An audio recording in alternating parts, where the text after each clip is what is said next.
और वही पुत्र का कष्ट चक्रवर्ती सम्राट महाराज दशरथ को आज हो गया।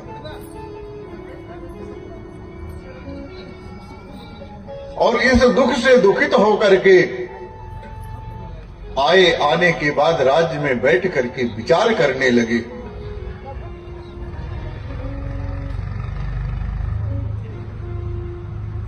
और उसी क्षण गुरु वशिष्ठ की पत्नी अरुंधति अपने पुत्र को लेके आई और आने के बाद वह पुत्र रुदन करने लगा।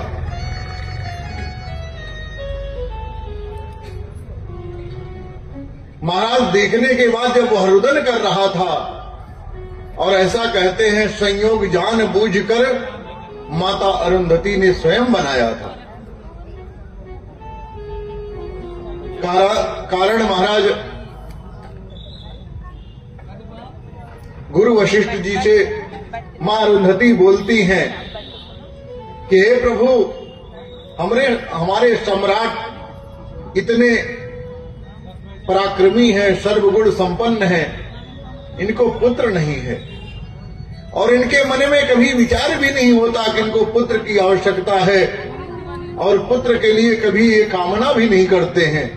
कारण जब सब इनके अनुकूल हैं तो पुत्र की कामना करेंगे तो क्यों नहीं होगा। और इसीलिए मां अरुंधति अपने पुत्र को लेके गई थी कि जान बूझ करके कि कम से कम इसको देख करके भी पुत्र के लिए महाराज लालायित हो। और उसको रुदन करते हुए जब आवाज महाराज के कानों में गई तो महाराज ने पूछा कि यह कौन रुदन कर रहा है। और बताते हैं कि काफी वर्ष के बाद उस महल में बच्चे की किलकारी आई थी। और जब वह रुदन सुने महाराज तो उनके मन में यह होने लगा कि अब हमें भी पुत्र की आवश्यकता होगी।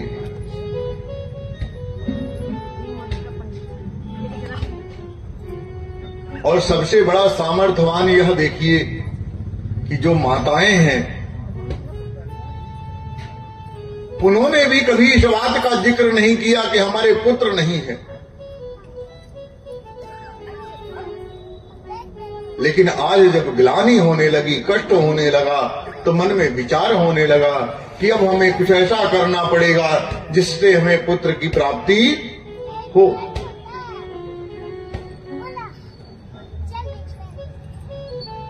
कारण भगवान तभी आपके पास आएंगे जब आप उनको बुलाओगे। प्रश्न करते हैं महाराज, जब भगवान को आना ही था, जन्म लेना ही था, तो 60,000 वर्ष की क्या आवश्यकता थी? पहले भी ले सकते थे। कहते हैं जब तक आप कामना नहीं करोगे, कर्म नहीं करोगे, तब तक भगवान आपके पास आने वाले नहीं है। जब तक भगवान को आप पुकारोगे नहीं, तब तक भगवान आपके पास नहीं आए। और जिस दिन आप पुकारोगे उसी दिन भगवान तुरंत आपके पास पहुंच जाए। आप एक पग भगवान के लिए चलोगे तो भगवान 60 पग चलने के लिए आपके लिए तैयार है। इसीलिए महाराज दशरथ को पुत्र नहीं था। आज जब उनके मन में उत्कंठा हुई तो भगवान भी सोचने लगे कि वह सुअवसर कब प्राप्त हो कि मैं वहां पर चलूं। देवता प्रश्न करते हैं कि हे प्रभु, आपको जाना ही है तो पहले चले गए होते, पहले चले जाते। भगवान ने कहा मैं भी लालायित हूं, वहां जाने के लिए मैं भी लालायित हूं, लेकिन पहले भक्त पुकारे तो सही। कारण आपके लिए भगवान भी लालायित रहते हैं, आपके कार्य को हमेशा करने के लिए भगवान लालायित रहते हैं, लेकिन आप जब पुकारेंगे तब भगवान आपके लिए पहुंचेंगे। अगर आप पुकारोगे नहीं तो भगवान आने वाले नहीं है महाराज।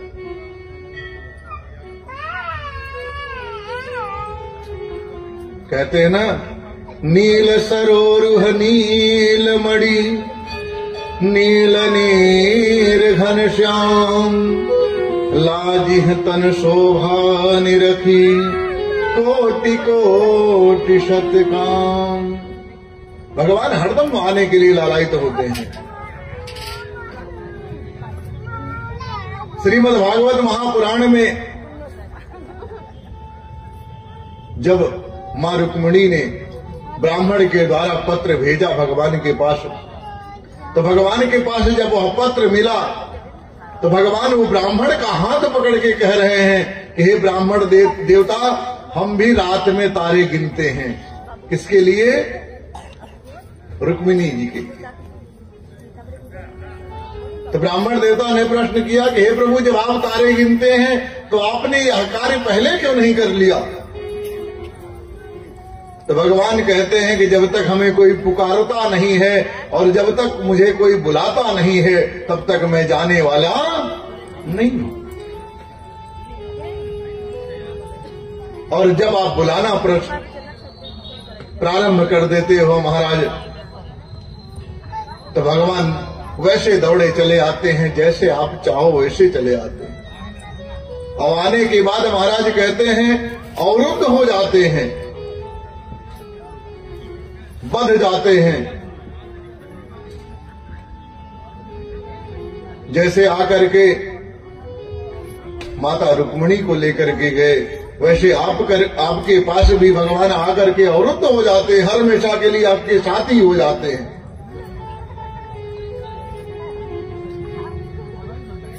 ऐसे भगवान अयोध्या में आने के लिए लालायित हैं,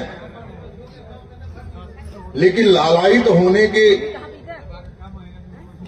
पूर्व अगर दशरथ जी के द्वारा कर्म नहीं होगा तब तक भगवान नहीं आते। कर्म क्या है आज के जीवन का महाराज? कर्म क्या है आज के जीवन का? कर्म है यज्ञ अनुष्ठान आदि करना, भगवान का पूजन करना, भगवान के प्रति समर्पण हो जाना, यही कर्म है।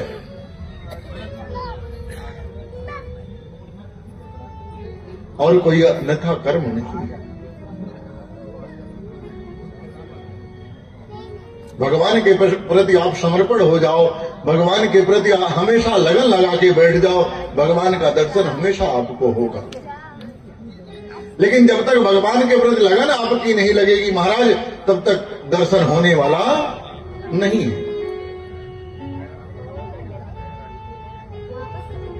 अब विचार करते करते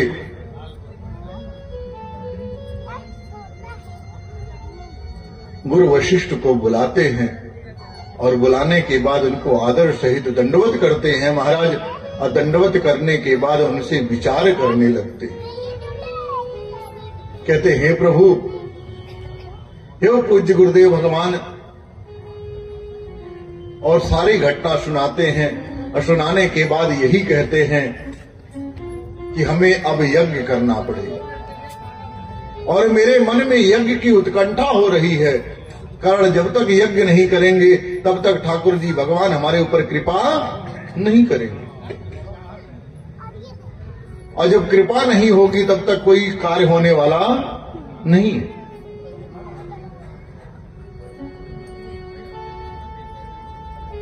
उसी समय वहां पर बैठे थे महाराज के मंत्री सुमंत। उन्होंने आभास कराया, स्मरण कराया, कहा महाराज एक समय की बात है, सनत कुमार ऋषियों ने आपको एक आशीर्वाद दिया था। और उन्होंने आशीर्वाद दिया था कि हे महाराज, आप जब कामना करोगे तब आपको पुत्र प्राप्त होगा, लेकिन पुत्र तब प्राप्त होगा जब यज्ञ करोगे। कहते हैं महाराज, यज्ञ किसके द्वारा हो और कहां हो?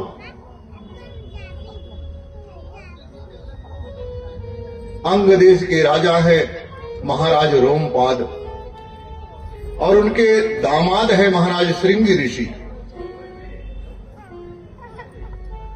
अंग देश में गए अपने मंत्रियों के साथ सबके पूरी सेना लेकर गए और जाने के बाद रोमपाद महाराज जी से निवेदन किए कि आप अपने दामाद से मेरे साथ चलने के लिए निवेदन करिए।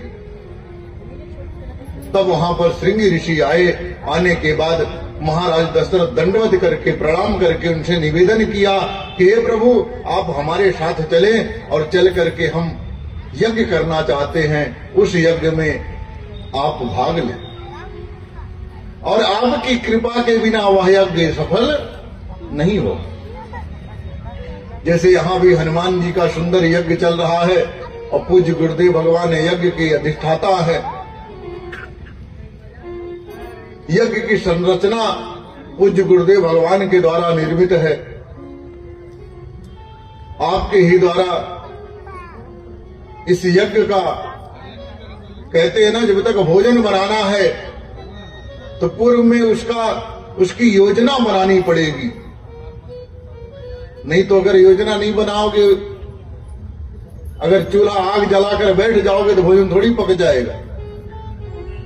भोजन बनाने के लिए समस्त सामग्री इकट्ठा करना पड़ेगा महाराज। एकत्रित करने के पश्चात ही आप भोजन बना सकते हो, अन्यथा भोजन नहीं बना सकते। तो यज्ञ के लिए भी समस्त सामग्री एकत्रित करना पड़ता है और तब जाकर के यज्ञ पूर्ण होता है।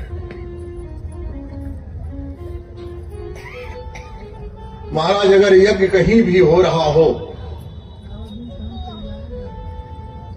चाहे वह छोटा हो चाहे वह बड़ा हो, यज्ञ क्या है?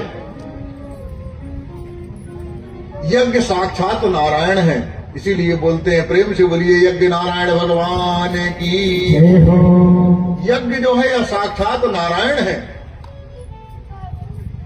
अगर उनसे मैं विमुख हो जा रहा हूं तो हमसे बड़ा अज्ञानी व्यक्ति कोई नहीं है।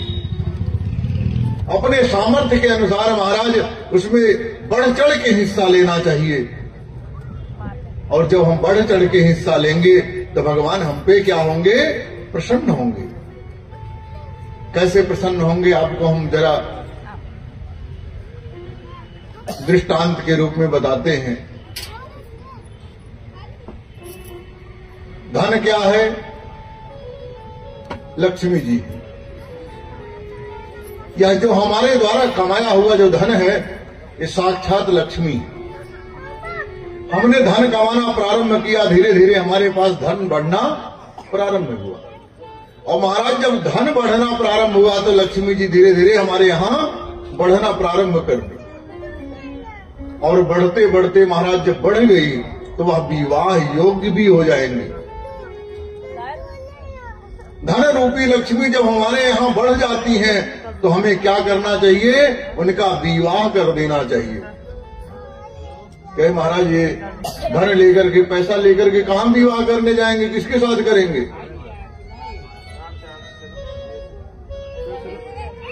एक गड्डी दो गड्डी लेकर के कहां जाएंगे? किसके साथ विवाह करने? कहे लक्ष्मी स्वरूपा है। और अगर आप नहीं विवाह कर दोगे समय आने पर तो नारायण इनका हरण करके लेके चले जाएंगे। और जिस समय हरण करके ले जाएंगे तो समूल नष्ट करके लेके जाएंगे, वो छोड़ने वाले नहीं। हे महाराज, तो ये बता दीजिए कि नारायण न ले जाने पाए, इनका विवाह हम कहां करें? कहते हैं इनका विवाह जो यज्ञ होता है, साक्षात यज्ञ नारायण जो है, यज्ञ होता है, कथा होती है, पूजन होता है, उन्हीं के साथ खर्च करके इनका विवाह कर देना चाहिए। और महाराज जब आप समय पर इनका विवाह कर देंगे तो लक्ष्मी मैया का आपके यहां क्या हो जाएगा? मायका हो जाएगा। और जब नारायण हरण करके ले जाएंगे तब आपके पास कुछ बचने वाला नहीं रहेगा। तब लक्ष्मी मैया का मायका नहीं बच पाएगा। और आप जब स्वयं में यज्ञ में जाकर के बढ़ चढ़ के भाग लोगे और लक्ष्मी स्वरूपा को भगवान यज्ञ नारायण से विवाह करा दोगे तो यह लक्ष्मी जी आपके यहां मायका बना लेंगी। और माताएं मायका का खूब ख्याल रखती हैं, इसमें दो राय नहीं है। आज के समय में महाराज कहीं बात हो न हो पर मायके बात होना आवश्यक है, और एक बार नहीं 2-3 बार हो जाए तो ज्यादा बढ़िया। बोलो सीताराम।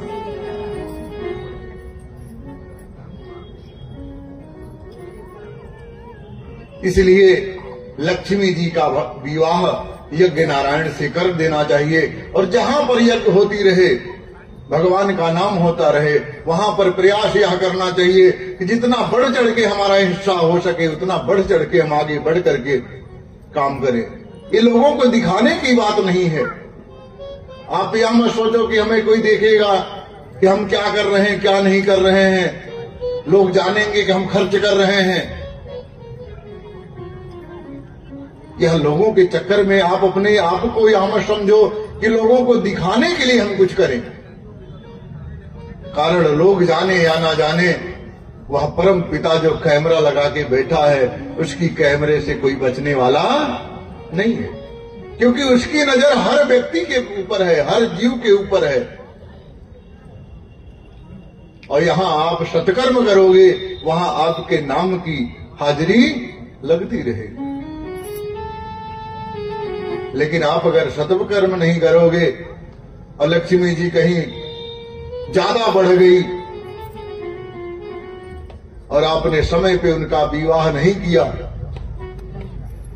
और नारायण आकर के जिस दिन लेके चले गए, फिर हाथ मलते रह जाओगे, कुछ मिलने वाला नहीं। आइए ठाकुर जी का एक अयोध्या का परमपुरी धाम अयोध्या का वर्णन, एक भजन श्रवण करते हैं।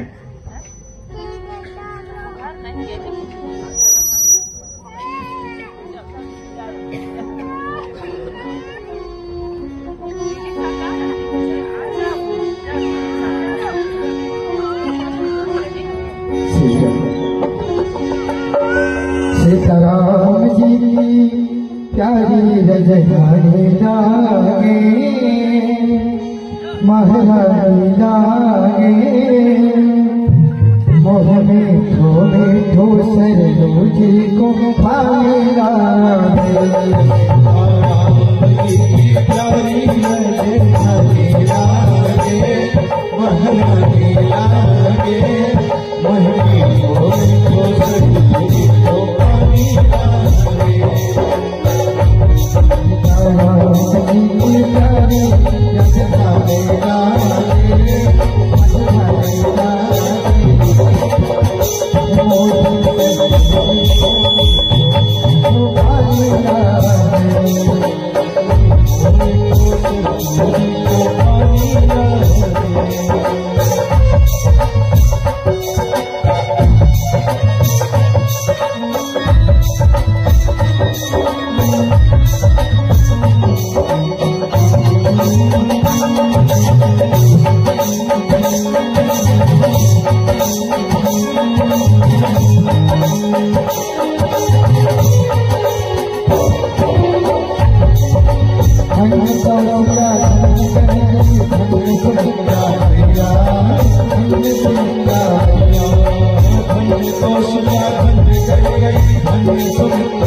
Hare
अति सुंदर हनुमान गढ़ी अति सुंदर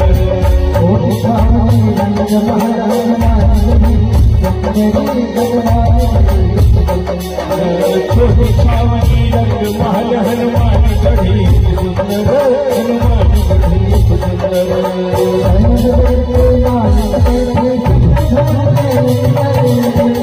जगत के मालिक बैठे देवी शोभा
सुहावन जन्मभूमि श्री रघुवर राम लला की श्री रघुवर राम लला की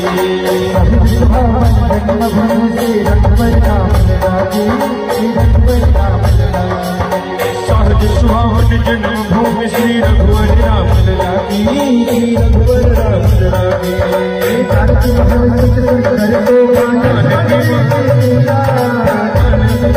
सुंदर शोभा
जय हो बुद्धाश्च भविष्यन्ति चत्वारो मितविक्रमान् वंशं प्रतिष्ठान् करः सर्वान् भूतेषु विश्रुतः।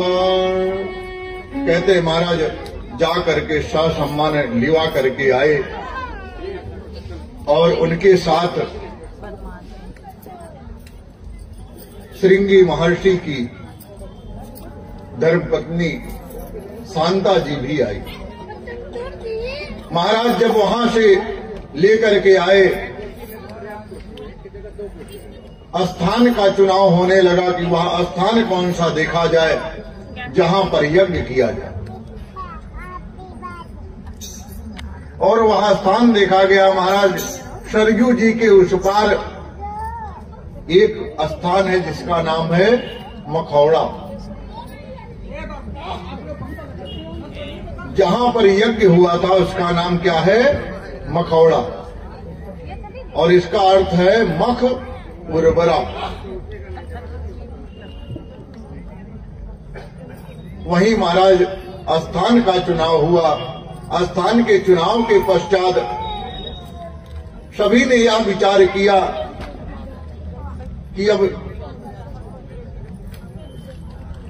सुंदर सा मुहूर्त आ जाए, जिस मुहूर्त में यज्ञ आरंभ किया जाए। वह मुहूर्त भी आया महाराज, और मुहूर्त आने के पश्चात ततः काले बहुत थे कस्मिश्चित्त सुमनोहरे वसंते समनुप्राप्ति राज्ञे युष्टम मनोभवत। कहते हैं महाराज, वह सुमनोहर समय आया, वह सुअवसर आया। आने के पश्चात यज्ञ आरंभ होना प्रारंभ हुआ। कहते हैं सबसे पहले अश्वमेघ यज्ञ 1 वर्ष तक चला। उसके पश्चात पुत्र कामेष्टि यज्ञ प्रारंभ किया गया,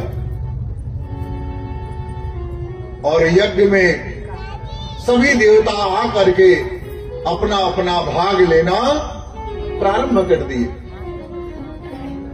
कहते हैं महाराज, जिस समय महाराज दशरथ चक्रवर्ती सम्राट यज्ञ करना प्रारंभ किए, उसके पश्चात सभी देवी देवता आकर के अपना अपना भाग लेना प्रारंभ कर दिए। इसका कारण यह है महाराज कि सबका स्थान वहां पर विद्यमान था। इसीलिए जब यज्ञ होता है तो सभी देवी देवताओं का स्थान दिया जाता है महाराज, वेदी बनाई जाती है। या वेदी का तात्पर्य क्या है? या तात्पर्य है सभी देवी देवता आकर के वहां विराजमान हो। उस स्थान पर आकर के विराजमान होंगे, तब हम उनका पूजन कर पाएंगे, उनका स्नान करा पाएंगे, और उनको पुष्प आदि माला चढ़ा पाएंगे, और उनके लिए प्रसाद हम भोग लगा पाएंगे। और सबका स्थान महाराज दशरथ ने दिया। यज्ञ में सब देवता आए। आने के पश्चात सबने बैठ करके अपने अपने भाग ग्रहण किए महाराज। और जब ग्रहण किए तो साक्षात ठाकुर जी से भी नहीं रहा गया। वो भी उस यज्ञ में आए, देवता के पास आकर के, और देवताओं ने सुंदर स्तुति की भगवान की। कारण बिना नारायण के, बिना साक्षात हरि के यज्ञ पूर्ण नहीं हो सकता है। सबने आराधना किया कि हे प्रभु अब आओ, अब आपके आने का सुअवसर प्राप्त हो गया है, अब आप आओ। सभी देवता जब निवेदन करने लगे तो भगवान आ गए। लेकिन अभी यज्ञ में आए हैं महाराज,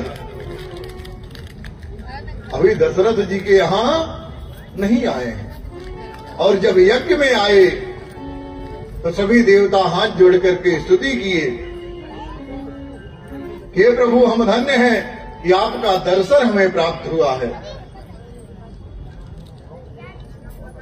और जब यह सुअवसर हुआ, सभी देवता भगवान से निवेदन करने लगे। सूर्य, वरुण, ब्रह्मा जी, इंद्र सब निवेदन करने लगे, कहने लगे हे प्रभु हम सब बहुत परेशान हैं और त्रस्त हैं। इस समय हमारी वह स्थिति हो गई है कि जो मानव जीवन में एक साधारण से प्राणी की होती है। और यह स्थिति क्यों बन गई महाराज? कहीं एक रावण है जिसने सबको बस में कर रखा है, और बस में कर करके वरुण देवता जाकर के उसके यहां जल भरते थे महाराज। किसी को झाड़ू लगाने के लिए लगा रखा था। और यहां तक वर्णन करते हैं ब्रह्मा जी वहां वेद पाठ करने के लिए जाते थे, और अगर समय से नहीं गए तो उनके द्वारपाल भी उन्हें अपमानित कर देते थे कि समय से आया करिए और समय से जाया करिए। ये दरबार किसका है? महाराज लंकेश का है।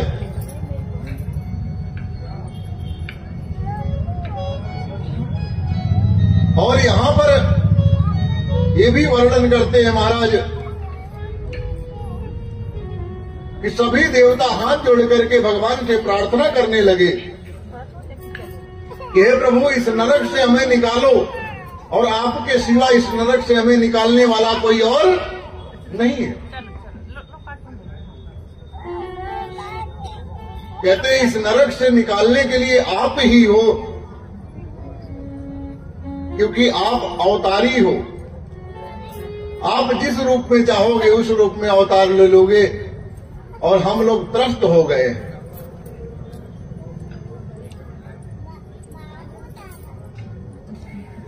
यहां तक बताते हैं, कहते हैं महाराज सूर्य चंद्रमा जा करके वहां रोशनी देते थे, और वो अपने अनुकूल नहीं रह सकते थे।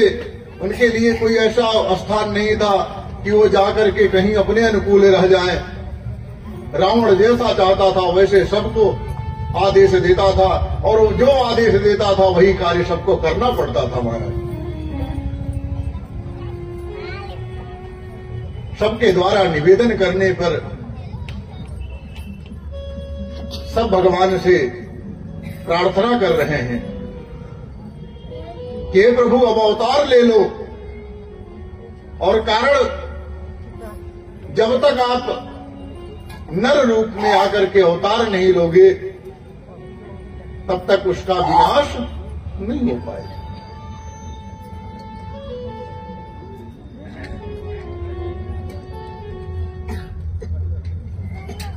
तो अवतार लेने के लिए जब सभी देवता प्रार्थना किए, आइए भजन श्रवण करते हैं।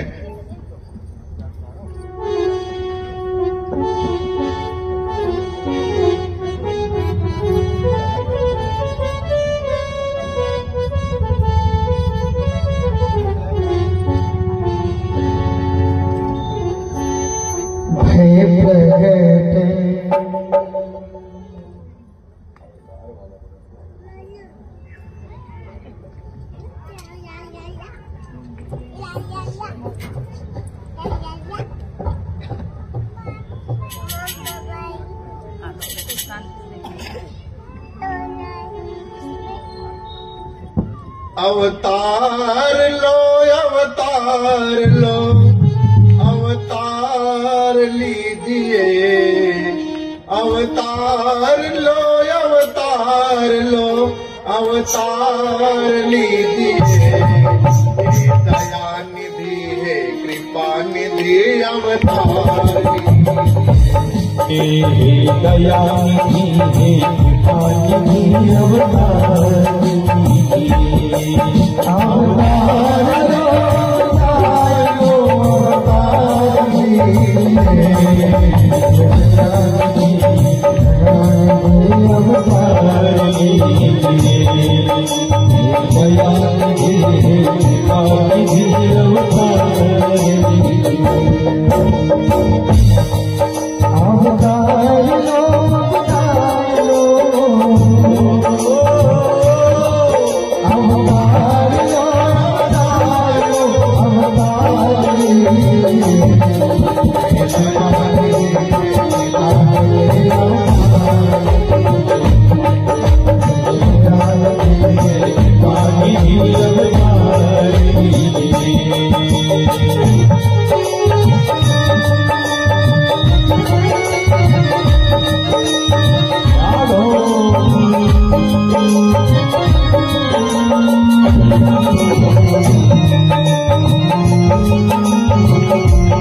दया निधि है, कृपा निधि, अवतार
रही है, कृपा निधि अवतार लीजिए।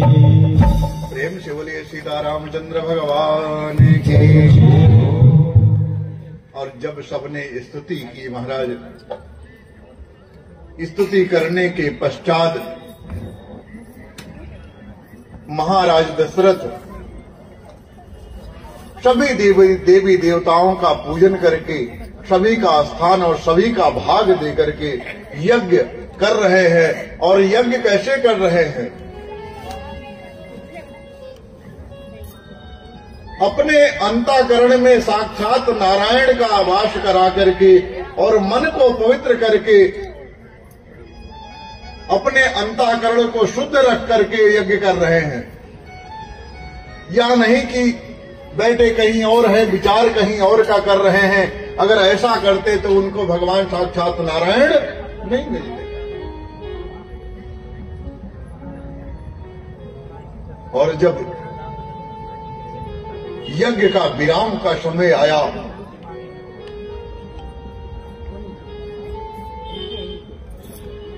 उसी समय साक्षात नारायण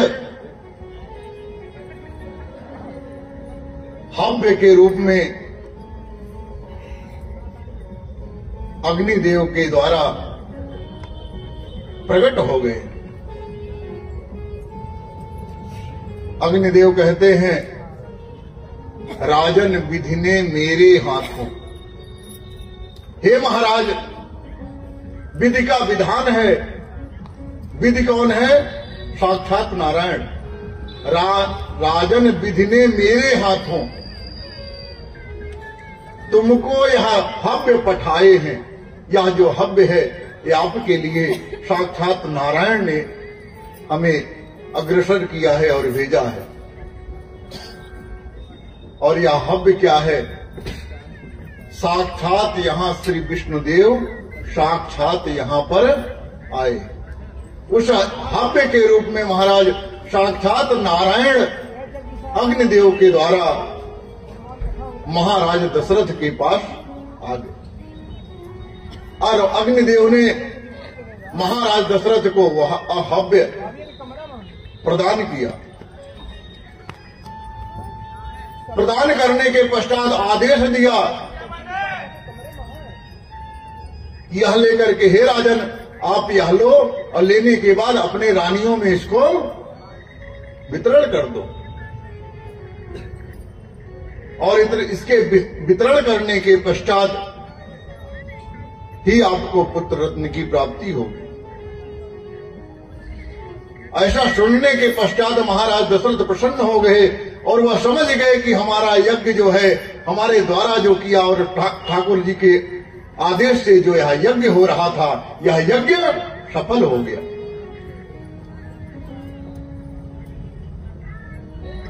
महाराज यज्ञ तो सफल हो गया। अब क्या किए? सबको दान लुटाना प्रारंभ कर दिए। जितने लोग आए थे, दूर देश के राजा आए थे, दूर देश के द्वारा जो आमंत्रित किए हुए अतिथि आए थे, सबको इन्होंने धन दे करके, वस्त्र अलंकार दे करके सम्मानित किया। महाराज सम्मान दिया।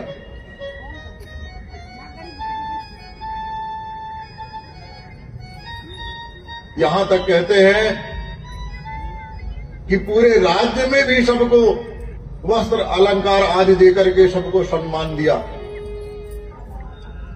ये महाराज चक्रवर्ती सम्राट राजा दशरथ हैं। इनके द्वारा जो भी कार्य होगा अनंत होगा, जिसकी कोई सीमा न रहे। और लेकर के महाराज वह हव्य अपनी रानियों में अब वितरण कर रहे हैं।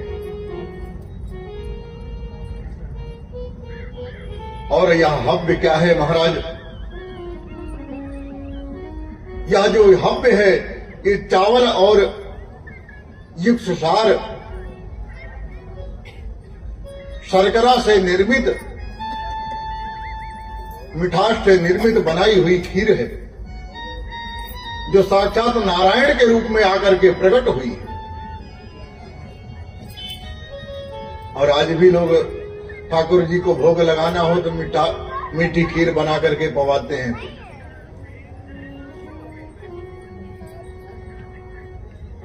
अब वितरण करना महाराज प्रारंभ किए तो वह हव्य का जो 50% भाग था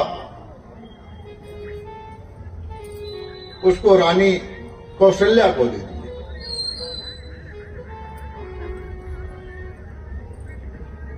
उसके पश्चात महाराज जो 50% में 2 भाग किए, 25% रानी सुमित्रा जी को दे दिए। अब जब 25% बचा महाराज, उसमें पुनः उन्होंने आधा भाग किया और 12.5 भाग जो है महारानी कैकेयी को प्राप्त हुआ। कहते हैं महाराज अभी 12.5 भाग और बचा हुआ है, वह 12.5 भाग बचा हुआ पुनः महारानी सुमित्रा जी को पुनः प्रदान कर दिए। इस प्रकार हव्य का वितरण हुआ और हव्य का वितरण करने के पश्चात सभी जितने देवी देवता आए थे सब अपने अपने स्थान पे गए और श्रृंगी ऋषि भी उनको भी वस्त्र अलंकार आदि से सम्मान, वाणी से सम्मान करके उनकी धर्मपत्नी शांता जी के साथ ससम्मान सेनापतियों के साथ उनको भी विदा किया महाराज।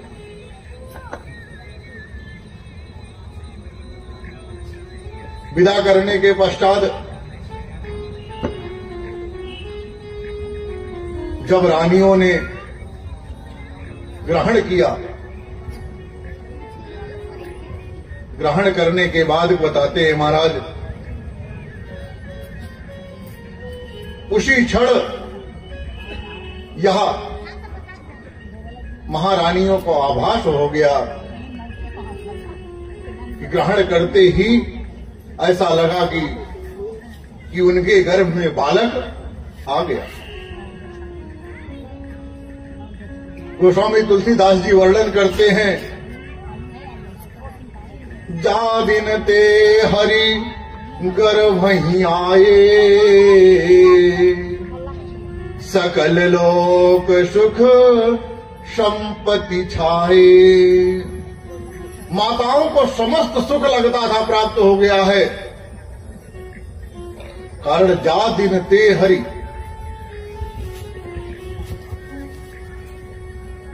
क्या उच्चारण करते हैं, जा दिन ते हरि गर्भ ही आए, हरि गर्भ में आए हैं, अन्यत्र कोई थोड़ी आया। ये साधारण गर्भ थोड़ी है महाराज, ये साक्षात हरि गर्भ के रूप में आए हैं।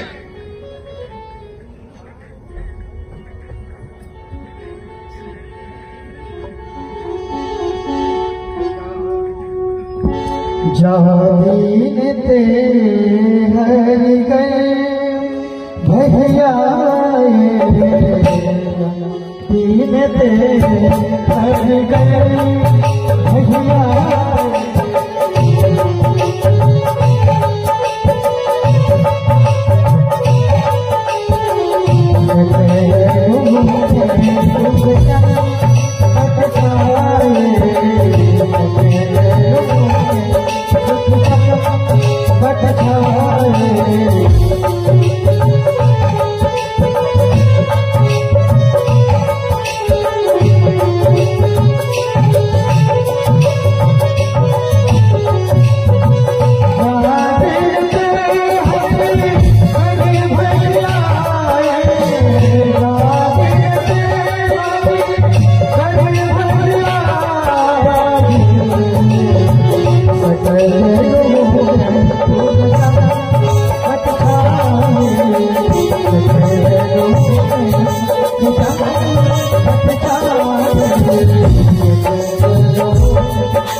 समस्त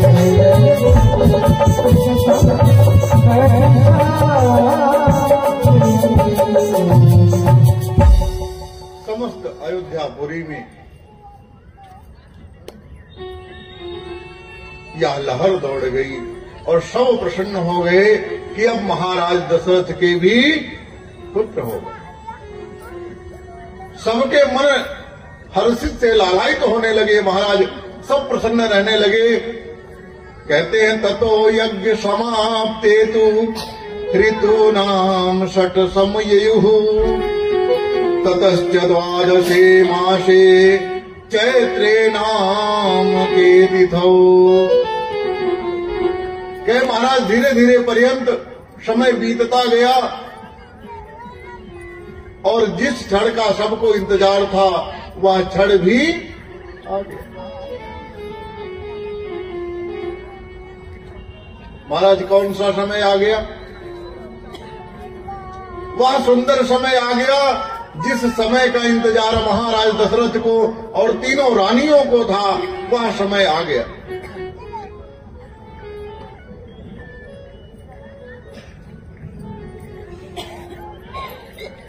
ततश्च द्वादशे मासे चैत्रे नाम के तिथौ। चैत्र का माह आया और कौन से माह में महाराज? 10वें मास में, गर्भ से 10वें मास में भगवान का प्राकोत्सव हुआ है।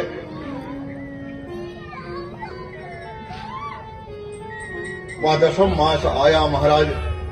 आने के पश्चात चैत्र का माह आया, बसंत ऋतु आई और कहते हैं कि नवमी नाम की तिथि आई। चैत्र माह वसंत ऋतु शुक्ल पक्ष नवमी तिथि, पुनर्वसु नक्षत्र और मंगलवार दिन। और मुहूर्त कौन था महाराज? अभिजीत मुहूर्त था। यह सुंदर मुहूर्त आ गया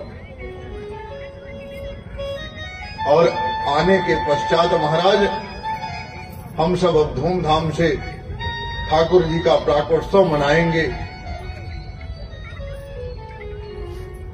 क्योंकि यह कौन है? यह जगतपति हैं। कह विवाह करने के बाद एक पति को संभाला नहीं जाता, जगतपति को कौन संभाल सकता है? यह तो जगतपति है महाराज। कहते हैं आप पुरुष वाले पति नहीं है जो पुरुष वाले माताओं का विवाह हो जाता है पुरुष के साथ, तो महिलाओं का विवाह हो गया तो पुरुष वाले पति हैं। या बच्चों के भी पति हैं, बूढ़े के भी पति हैं, पुरुष के भी पति हैं और स्त्री के भी पति हैं। यहां तक कहते हैं ये तो पशु एवं पक्षियों के भी पति हैं, क्योंकि इनका नाम ही जगतपति है। वह जो अवसर आया, आने के पश्चात यह सुंदर और सुगम समय महाराज, इससे यह उपदेश लेते हैं कि सभी तिथि, सभी वार, सभी नक्षत्र अनुकूल हो जाते हैं, कारण सब ठाकुर जी के ही बनाए हुए हैं। और ठाकुर जी का जन्म हो रहा है, ठाकुर जी का प्राकोत्सव हो रहा है, ये तिथियां क्यों नहीं अपने आप अनुकूल हो जाएंगी? सुंदर बसंत ऋतु में आकर के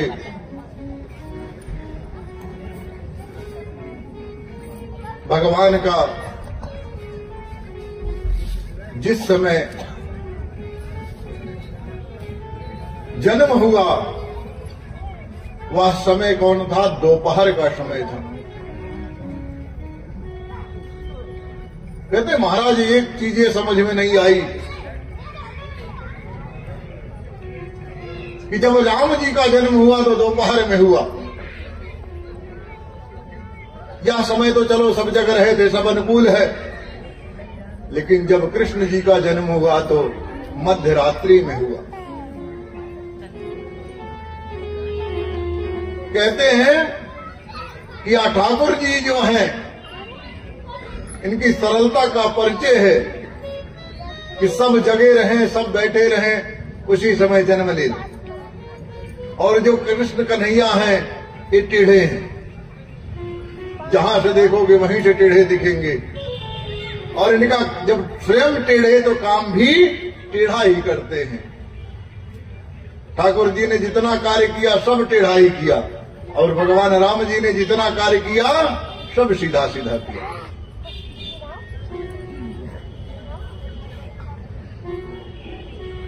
कहते हैं ठाकुर जी का जो कार्य रहता है सब सीधा सीधा रहता है,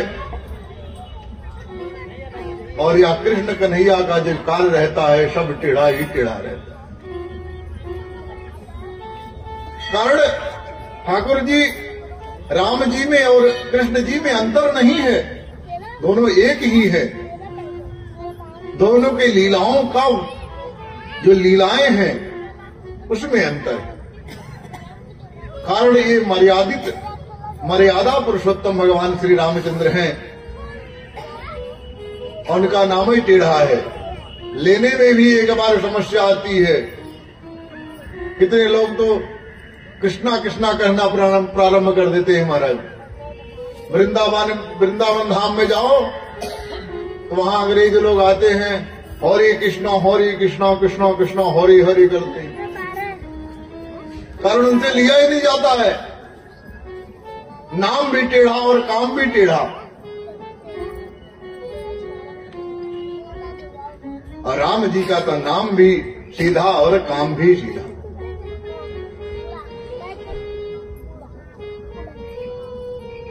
वह शुभ अवसर आया, नवमी तिथि आई। आइए हम लोग भी सुंदर ठाकुर जी का जन्मोत्सव मनाते हैं। नवमी तिथि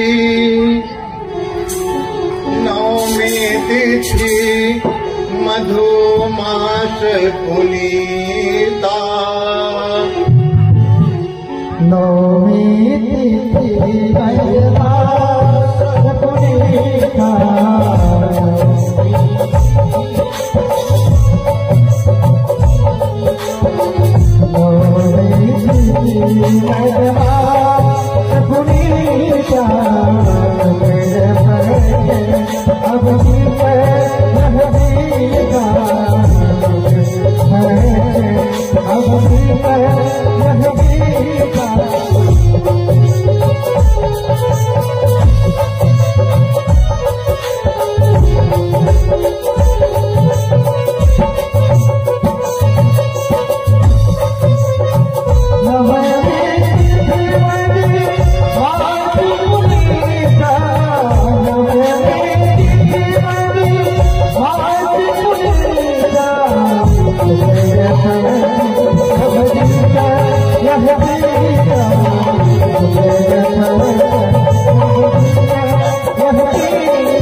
दशरथ पुत्र जन्म सुनिकाना, मानव ब्रह्मा नंद समान।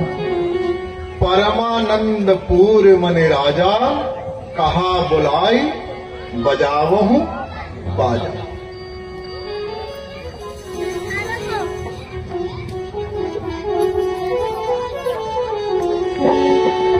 भय प्रगट माला दीन दयाला, कब सैया हर सिख महतारी मुनि मनहारी।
है। कल हमने आप लोगों को बताया था कि हमारे अंदर सामर्थ्य नहीं है कि दशरथ महल जाकर के हम बधाई मांग सके, परंतु अगर आप लोगों का सहयोग मिल जाता है तो हम अवश्य चल करके दशरथ महल अयोध्या नगरी हम लोग अपने मन और अंतःकरण को लेकर के चलते हैं, और हमारे साथ आप लोग भी चलें और चल करके तीनों माताओं से और महाराज दशरथ से बधाई मांगते हैं और सुंदर भगवान का दर्शन करते हैं। प्रेम से बोलिए राजा रामचंद्र भगवान की जय। बधैया बाजे आंगने में, बधैया बाजे आंगने में, बधैया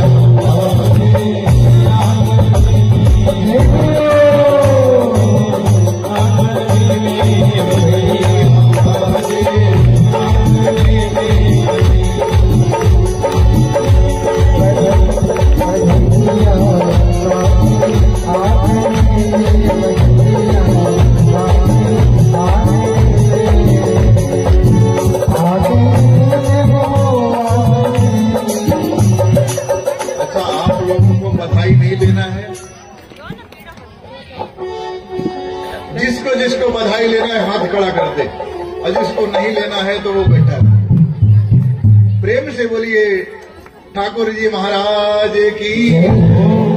अरे बधैया बाजे